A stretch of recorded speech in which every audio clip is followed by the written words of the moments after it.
Hello everyone, hope you're doing well. Before we get into the main part of this video, I did want to remind you that the IAR-93B event has started today. Gaijin has also released a devlog for it, and they have also changed its BR. So it's in a much better position than it was before, which let's just say was absolutely horrific. So it's going to be 9-0 in air battles and 9-3 in ground battles. I still think it's a little bit high for a vehicle in ground battles, but in air battles with the 4 A91s should be quite nice in general, especially with the afterburners, the maneuverability, and the missiles too, plus the guns in the front. So hopefully people enjoy this thing. I'm going to give it a go now. Before I was actually very much not really interested, but now it's looking a lot better at its BR. Hopefully at some point it can find some countermeasures, and also the A91 air-to-air missiles are the same as the R3S, not the AIM-9B. So I apologize for that, I got it wrong the other day. So yeah, give this event a go. You can find it in the achievements tab if you go to the flight of the Vulture. All you got to do is get 35k every 2 days, and you'll be able to get this vehicle. So let's get into the main meat and to veg of this video. The main thrust of this video is the leaks that obviously happened yesterday. We had a look at the aviation ones, we had a look at the ground ones, so now it's time to have a look at the naval ones, which aren't all what they seem. Some of them are vehicles which are going to be used in the game, other ones are vehicles which are specifically for test flights or events, so we'll have to see what goes on.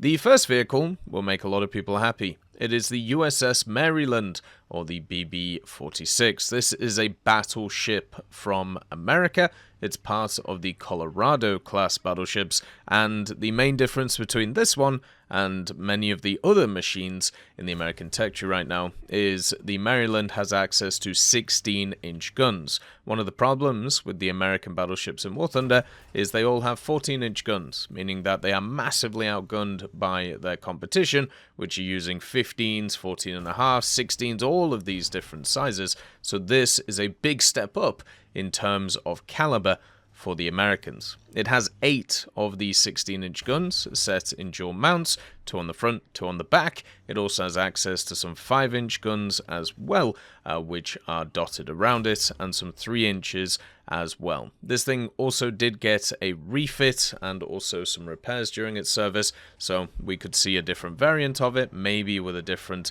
set of guns. This vehicle was launched in 1920, so it's just after the First World War, but served until after the Second World War. It was part of Pearl Harbor. It's mainly served in the Pacific Theater, so therefore it will have been upgraded to those standards. The vehicle was then decommissioned after the Second World War and eventually sold for scrap in the 50s, which is kind of sad for it, but it did have an extended war history. It was used in many of the famous battles in the Pacific War that you will know, and also at Pearl Harbor didn't end up getting hit too badly compared to some of the other ships that are there.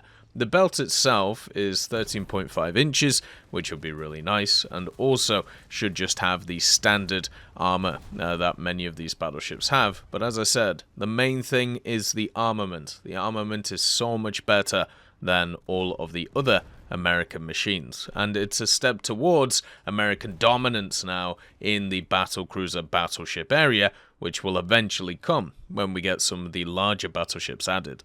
There's also a carrier that's being added, the Kuznetsov class aircraft carrier, specifically the Admiral Kuznetsov, which is part of it. Now, if you didn't know, the Kuznetsov classes are interesting because they're not actually in active service with the Russians right now. The one which is still in Russian service with the Navy is undergoing a refit and has been for quite a long time. The other 2 that were completed actually serve in the Chinese Navy, so we could technically see a Chinese version of this. Now, the reason why this one's interesting is obviously it's an aircraft carrier, you can't use them in battles, but it looks like they're going to bring it in for test flights, probably for, of course, the Su-33 that is going to be coming in. So just like you have the one for the Ak-38, which is the smaller carrier, you'll also get the Kuznetsov, which you'll be able to use. And hopefully it's dotted around maps as well.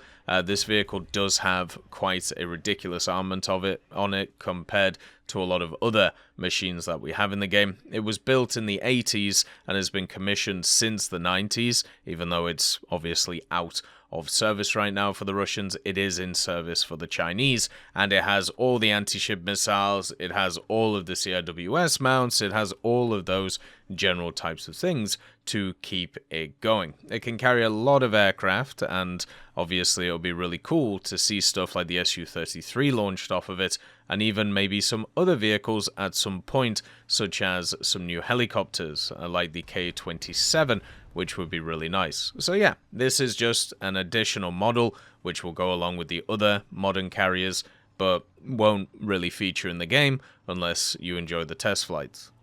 We have another Murmansk situation for the Soviets. This is the Arkhangelsk. Now, the Arkhangelsk is the HMS Royal Sovereign, which was actually a British ship which was transferred to the Soviets during the Second World War.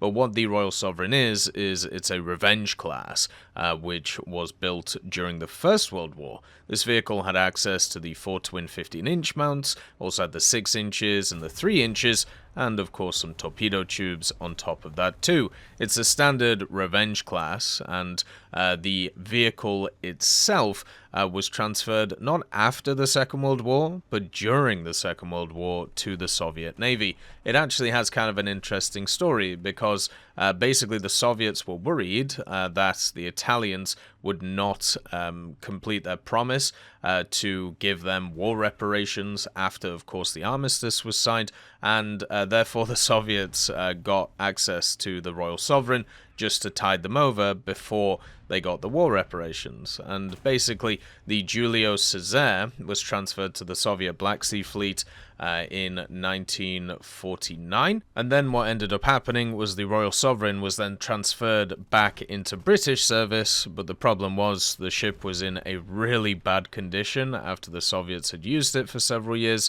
so therefore they just scrapped it, which is kind of sad, in 1949. So technically this is similar to ships that we already have in the game, but gives the Soviets access to a vehicle which has 15-inch guns and also of British design. We also have a large ship for the Japanese, and depending on which one they pick, it's either a battlecruiser or a battleship, because we're talking about the Kirishima. Now, the Kirishima has a pretty interesting story, and also this is supposed to be part of the winter event, so look forward to that, I suppose.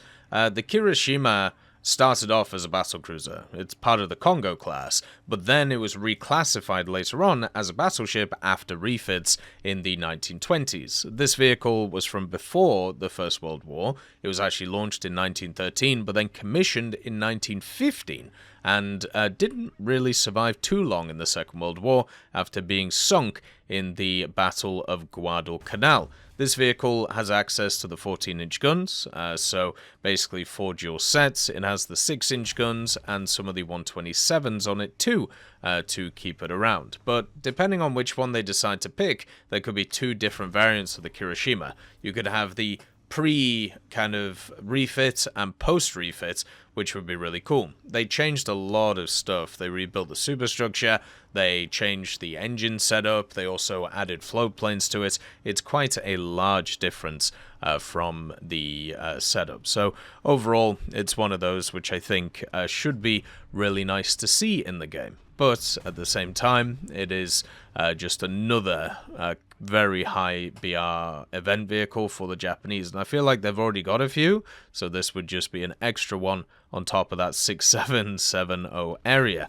And also doesn't have the big old guns compared to some others, but it'll still be pretty good. So that's the leaks from the last few days. As always, I hope you have a wonderful day, and I'll see you next time. I'd just like to thank GMG Smiley, CD Beans, Chieftain Mike, EMN3 Galaxy, Tulio Pontecovo, Brendan Quinn, Carrion Crow, Gus Irenicus, Pyman, Wartinder, Teddy, Daniel Stanton, Martinez, B. Young, Ozzy Panzer, Alan Hacker, Liam Shea, Opium Prime, Lafouche, Sem Aslan, Uncle Bean, and Derek R. for supporting the channel.